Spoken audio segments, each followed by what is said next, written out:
मथुरा में अन्नकूट पर्वत गोवर्धन की परिक्रमा का प्रभाव।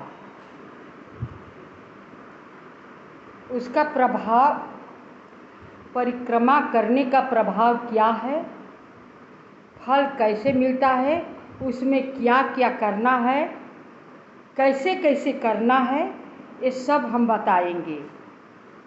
जो मथुरा में जाएंगे तीर्थ करने के लिए, सबको हम जानकारी दे रहे हैं। ये वीडियो पढ़ करके सब लोग जानकारी कर ले, ताकि उसे जाने पर ये न हो कि ये मुझे मालूम नहीं था। मालूम रहेगा तो परिक्रमा करने में या तीर्थ करने में आप सबको आसानी रहेगी। वराह पुराण है, पुराण में लिखा गया है, वही पढ़कर मैं बता देती हूँ। आप सब ध्यान से देखिएगा। भगवान वराह कहते हैं, पृथ्वी से, पृथ्वी माता सवाल करती है तो वही बताते हैं। जो जो पूछती जाती है, जो प्रश्न करती है, उसका उत्तर देते जाते हैं। समझाते हुए भगवान कहते हैं, वराह भगवान, कि हे देवी, मथुरा के पास ही में पश्चिम दिशा में 2 योजन की विस्तार में गोवर्धन नाम से प्रसिद्ध एक क्षेत्र है, जो कि सब लोग जानते हैं, जहाँ वृक्षों और लताओं से मंडित एक सुंदर सरोवर भी है।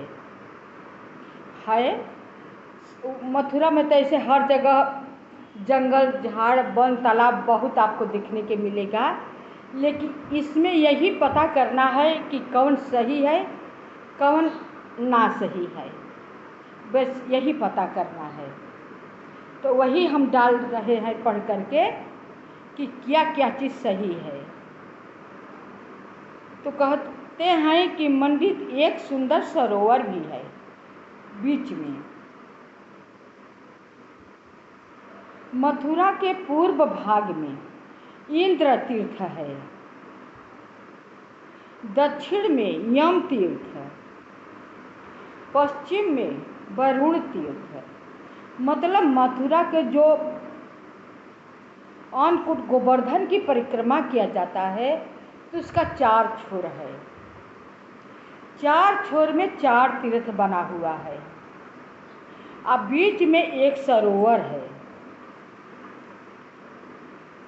और उत्तर में कुबेर तीर्थ। ये 4 तीर्थ है। भद्रे, यहाँ अन्नकुंड नाम का भी एक क्षेत्र है। इसकी परिक्रमा करने वाले मानव का संसार में फिर जन्म नहीं होता। जो अन्नकूट पर्वत का परिक्रमा करते हैं जो मनुष्य, उसका फिर मनुष्य का जन्म नहीं होता है। जब मनुष्य का जन्म नहीं होगा तो दुख सुख से परे रहेंगे, उन्हें दुख भी नहीं होगा, क्योंकि मनुष्य ही ये एक ऐसी योनि है कि बहुत कठिन से कठिन दुखों को सामना करना पड़ता है और सुखों को सामना करना पड़ता है। अब यहाँ पर दिया गया है कि अपना कर्मानुसार सबको फल मिलता है, तो बात तो सही है। कर्मानुसार तो हकीकत में फल मिलता है, लेकिन मनुष्य ये कोई मानने के लिए तैयार है। ये नहीं मानते हैं कि मेरा कर्म बुरा हुआ है। बस मनुष्य के यही सोचना है कि हम तो कर्म सही किए हैं, लेकिन हम यही कहेंगे कि सही नहीं हुए हैं। अगर सही हुआ होता तो वहाँ पर पुण्य होता, तो जहाँ पर पुण्य होता है, पुण्य सुख देता है, और पाप जहाँ पर होता है, पाप दुख देता है। तो जब हम अच्छा कर्म किए होते तो हमें पुण्य होता, जब पुण्य होता तो हमें सुख मिलता। जब बुरा कर्म किए हैं तो पाप है, पाप का दंड हमें मिल रहा है, तो कैसे हम मान लें कि हम अच्छा कर्म किए हैं। कर्म भी कई प्रकार के हैं, करने वाले मनुष्य होते हैं। एक कर्म वो होता है दिखावा किया जाता है कि सब लोग देखेंगे कि बहुत धार्मिक दृष्टि के है, बहुत पूजा पाठ करते हैं, ध्यान मान करते हैं, अंदर पता ना उनका क्या क्या चलता रहता है। तो वो संसार के दिखाने के लिए जो लोग करते हैं तो संसार ही में रह जाता है। संसार के लोग उनका प्रशंसा करते हैं, बड़ाई करते हैं, लेकिन वो भगवान के खाता में नहीं जाता है। दूसरा वो होते हैं कि पुण्य करना तो चाहते हैं, लेकिन उसमें आधा अधूरा करते हैं, मन चित लगा कर नहीं करना चाहते हैं, कष्ट नहीं झेलना चाहते हैं, करना चाहते हैं लेकिन कर नहीं पाते हैं, घबरा कर जो हुआ सो हुआ, चलो ये ठीक इतना कम नहीं है कहकर छोड़ देते हैं। तो जितना आप किए हैं और छोड़कर ठीक कह दिए तो उतना ही क्यों आप भाग्यदारी न हुए, और जितना कह कर छोड़ दिए वो उतना का भाग्यदार तो आप नहीं हुए। तो दो प्रकार के आदमी हुए। तीसरा एक होते हैं करते तो जरूर होते हैं, लेकिन अपना प्रशंसा करके वो गा करके खत्म कर देते हैं। अपना पूर्ण किया हुआ आप किसी से प्रशंसा करते हैं तो धीरे धीरे नष्ट होने लगता है।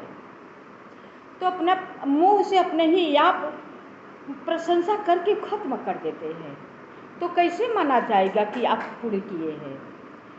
भगवान की कचहरी है, वहाँ पर अन्याय नहीं होता है, न्याय होता है, और वो अंदर का बात सब जानते हैं, सबकी भक्ति भाव का बात समझते हैं कि कौन कैसा कौन विचार से कर रहा है।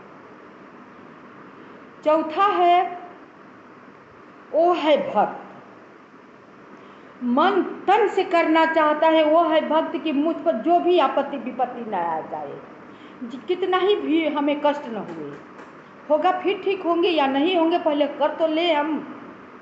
एक वो अटल भक्त होगा, वो सोराहाना का भागीदारी होगा, उसे पूरा का पूरा पुण्य मिलेगा, तब पूरा सुख का भागीदारी होगा,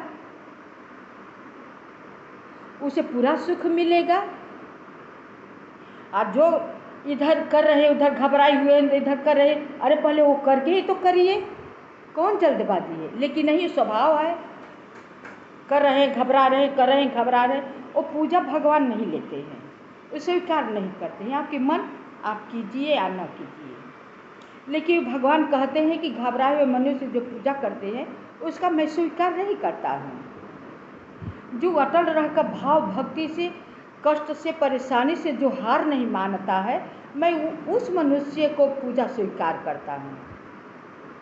खुद ही भगवान श्री कृष्ण हो राम हो अवतार लिए हैं, बहुत कष्ट झेले हैं, नहीं घबराए हैं, वही अपना लीला दिखा दिखा कर तो सबको उपदेश दिए सिखाए हैं मानव शरीर धारण करके, कि मानव शरीर धारण करने में केवल सुख ही नहीं मिलेगा, दुख मिलेगा, लेकिन आपको दुख से कैसे निपटना है, कैसे धीरज रखना है, कैसे धैर्य के साथ चलना है, कैसे संघर्ष करना है, संघर्ष में भी सहन शक्ति रखना है,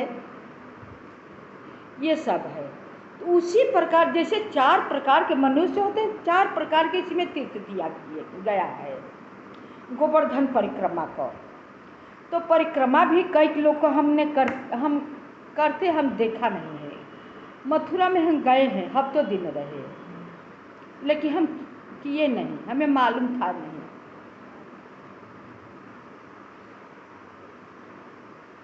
जब मालूम हुआ तो बहुत दिनों से हम तरस रहे जाने के लिए, तो हम पुराण उठा कर देखें कि जाने से पहले हम जानकारी कर लें, कहाँ पर कैसे कैसे करेंगे तो क्या क्या होगा, कहाँ कहाँ पर क्या क्या करना है। जानकारी नहीं होगी तो वही न भेड़िया धसान होगी, जहाँ पर जैसे भेड़िया एक कुएं में कूदेगी तो सारे के सारे भेड़िया कूद जाती है, वही हाल मनुष्य का है, जहाँ सारे लोग जाएंगे वहीं पर हम भी जाएंगे, पता ही नहीं है। तो हमने सोचा कि पहले पता कर लें, जरूरी नहीं किसी को जानकारी है नहीं, जिधर जिधर लोग जाते हैं उधर उधर पब्लिक जाती है।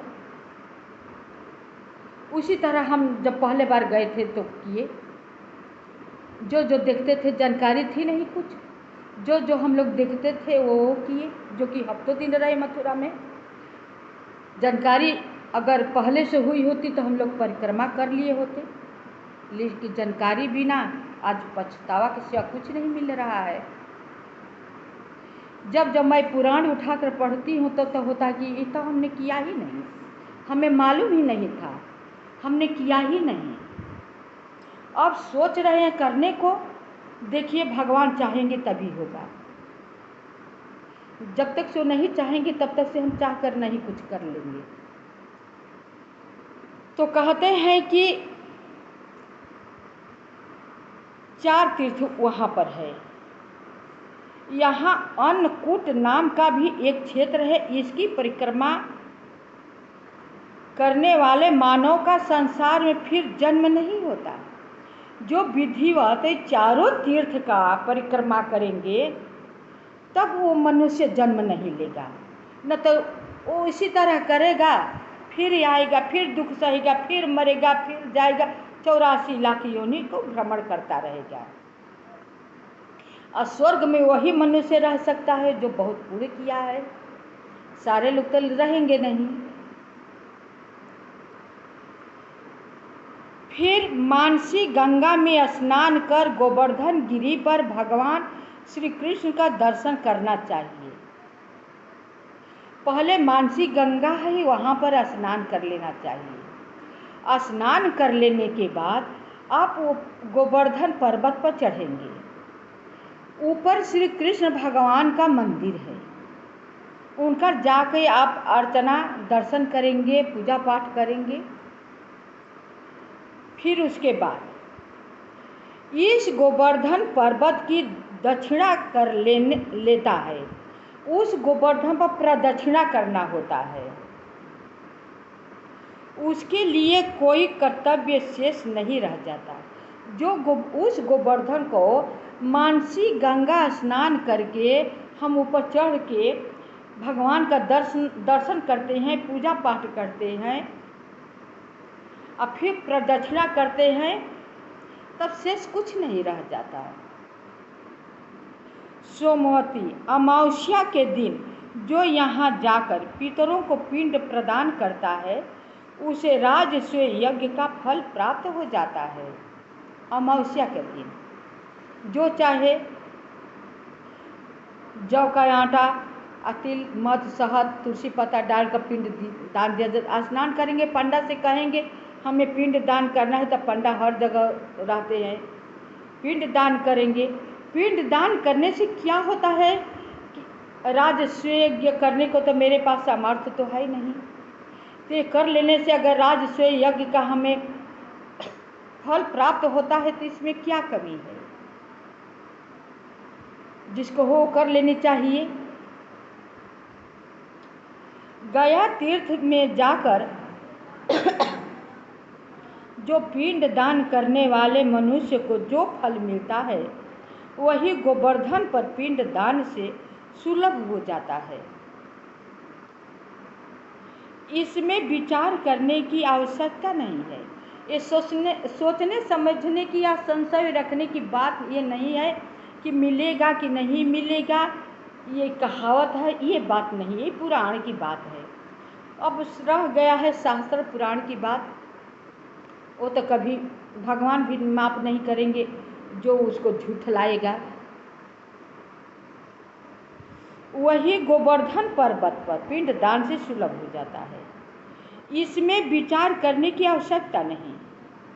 गोवर्धन भगवान की परिक्रमा करने से राजस्व और अश्वमेध यज्ञों का फल प्राप्त होता है। देखिए कितना महत्व है। गोवर्धन की परिक्रमा की विधि यह है। अब विधि बतलाई जाती है। ये तो परिक्रमा की मानसी गंगा में स्नान करके भगवान का दर्शन करके और परिक्रमा कर लिए तो आपको इतना फल मिला है। अब विधि बतला रहे हैं भगवान कि परिक्रमा हम करेंगे तो कैसे करेंगे।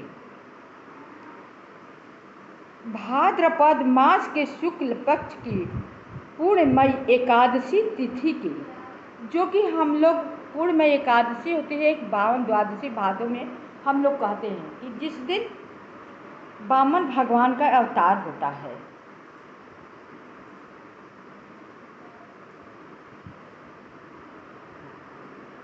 उपवास रहकर प्रातःकाल सूर्योदय के समय स्नान कर पर्वत पर स्थित श्री हरि की पूजा करनी चाहिए।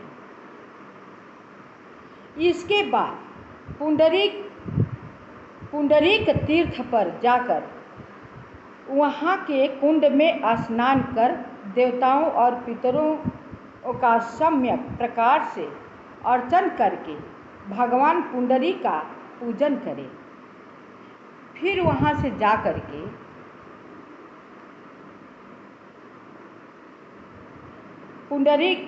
पुंडरीक का पूजन करें और वहाँ निर्मल जल से पूर्ण एक अप्सरा कुंड है। आगे आप बढ़ेंगे तो पुंडरीक का तीर्थ है, वहाँ पर अप्सरा कुंड है, वहाँ पर निर्मल कुंड है।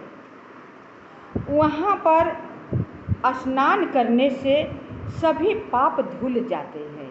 ये सब कुंड में स्नान करके ये सब काम करेंगे तो आपको धीरे धीरे पाप जो है छूटता जाएगा। जब पुंडरीक में पहुँचेंगे वहाँ पर अप्सरा कुंड है, वहाँ पर बहुत निर्मल जल है। उस सरोवर में आप स्नान करेंगे तो बाकी का जो पाप रहेगा सारा पाप आप धुल जाएगा। आप पूरी तरह से स्वच्छ हो जाएंगे, एक धार्मिक मनुष्य बन जाएंगे। धुल जाते हैं। उस कुंड पर तर्पण करने से राजसूय और अश्वमेध यज्ञों का फल निश्चय ही मिल जाता है। वहाँ पर भी आप तर्पण करते हैं स्नान कर लेने के बाद, तो राजसूय यज्ञ का और अश्वमेध यज्ञ का फल आपको सुलभ हो जाता है। मथुरा में शंकरण नाम से विख्यात एक तीर्थ है। उसके रक्षक बलभद्र जी हैं। उस तीर्थ का नाम से विख्यात है। ये तीर्थ को मतलब सब लोग जानते हैं, तीर्थ है। उसके रक्षक बलभद्र जी है। वहाँ जाने एवं स्नान करने से पहले ही से लगी हुई गोहत्या के पाप से मुक्ति हो जाती है। जो कि जाने अनजाने में किसी के गोहत्या पाप लगा है उसका सब नाश हो जाता है। पृथ्वी गोवर्धन के पास में ही एक चक्र तीर्थ है। आप परिक्रमा करेंगे, परिक्रमा के अंतर्गत ही सारा तीर्थ है। वहाँ जाने एवं स्नान करने से पहले से लगी हुई गोहत्या पाप से मुक्ति हो जाती है। भगवान बोलते हैं पृथ्वी गोवर्धन के पास में ही एक चक्र तीर्थ है। यहाँ श्री कृष्ण ने इंद्र की पूजा के लिए किए जा रहे यज्ञ को नष्ट कर दिया था। उस यज्ञ के अवसर पर भोज्यादि का पदार्थों की बहुत बड़ी ऊंची ढेर लग गई थी। उस समय इंद्र के साथ श्री कृष्ण का विवाद छिड़ गया था।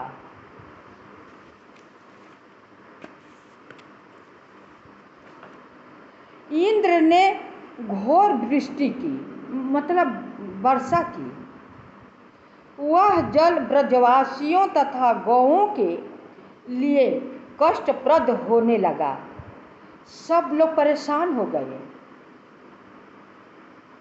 श्री कृष्ण ने उनकी रक्षा करने के निमित्त इस श्रेष्ठ पर्वत गोवर्धन को हाथ पर उठा लिया था, सबको रक्षा करने के लिए। तभी से यह पर्वत अन्नकूट पर्वत के नाम से विख्यात हो गया।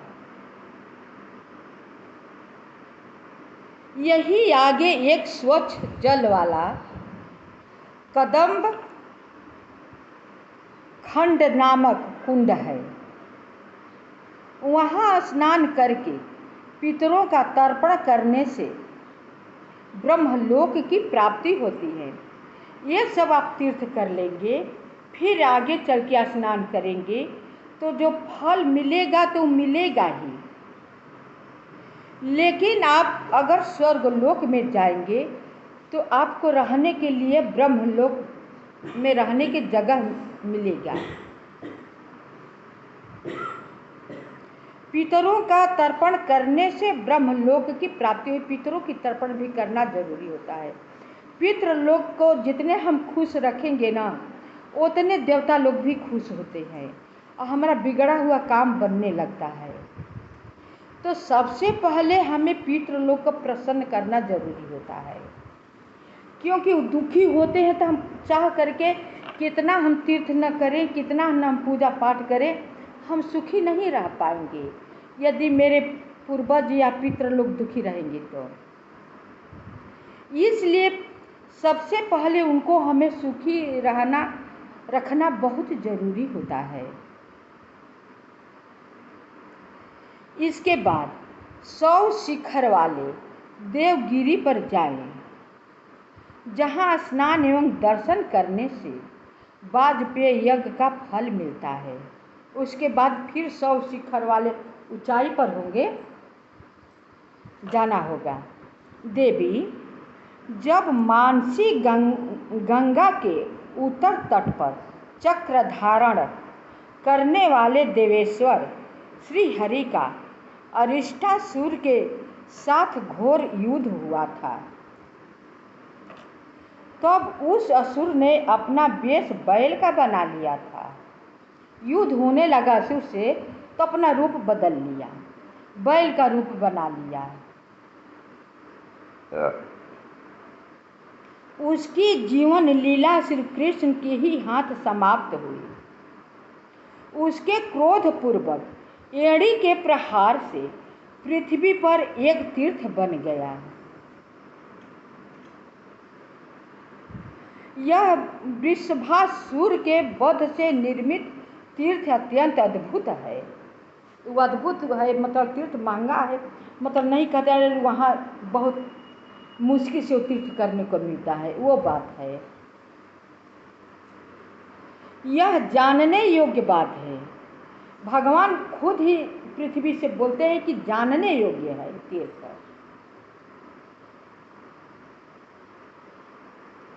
उस वृषभ रूपी महासुर को मारने के पश्चात श्री कृष्ण ने उसी तीर्थ में स्नान किया था।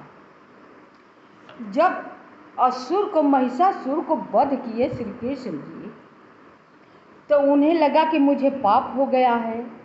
अरे भगवान हैं तो क्या, गलत काम किए हैं तो उन्हें भी पाप लगा है। हम लोग मनुष्य होकर चाहते हैं कि हम बुरा से बुरा कर्म करें, मुझे पाप न लगे, मुझे दुख न मिले। जो कि यहाँ पर भगवान भी आए हुए हैं, बुरा कर्म किए हैं तो उन्हें भी दंड भुगतना पड़ा है।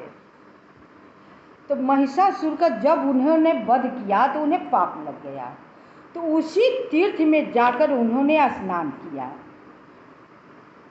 यह जानकर श्री कृष्ण के मन में चिंता उत्पन्न हो गई कि यह पापी अरिष्टासुर बैल के रूप में था और मेरे हाथ उसकी हत्या हो गई है।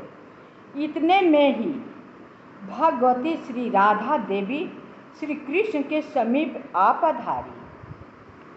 उनके मन के विचार राधा देवी ने पढ़ ली और वहाँ पर जहाँ कृष्ण भगवान ये सोच कर स्नान कर रहे थे, राधा देवी पहुँची आई। उन्होंने अपने नाम से संबद्ध उस स्थान को एक तीर्थ रूप कुंड बना दिया।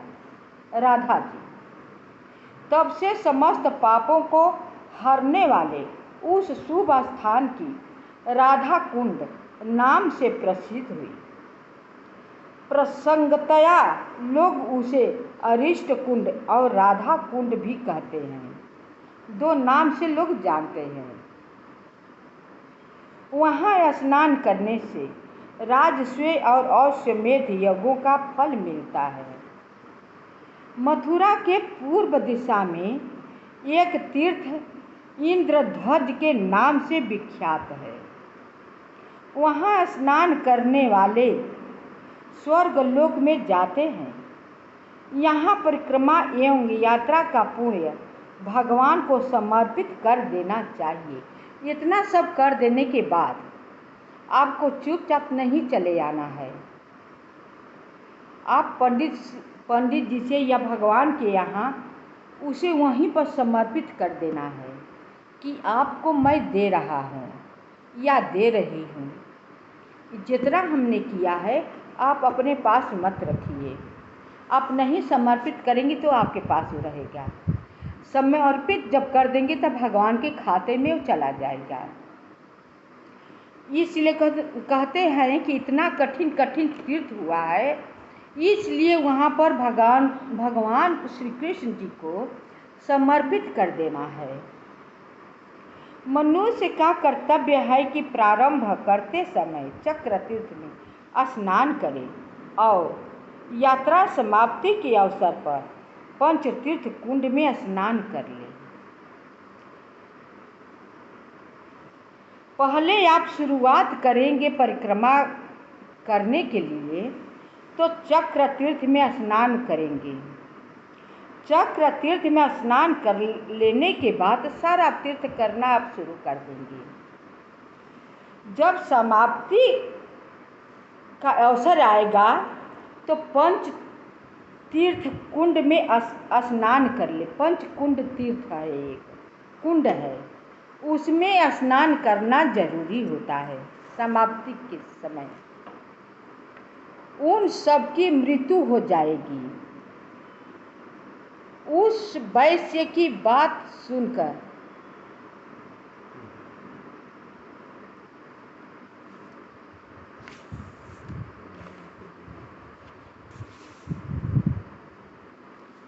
नंबर नहीं लौकती मैं कितना अच्छा 27।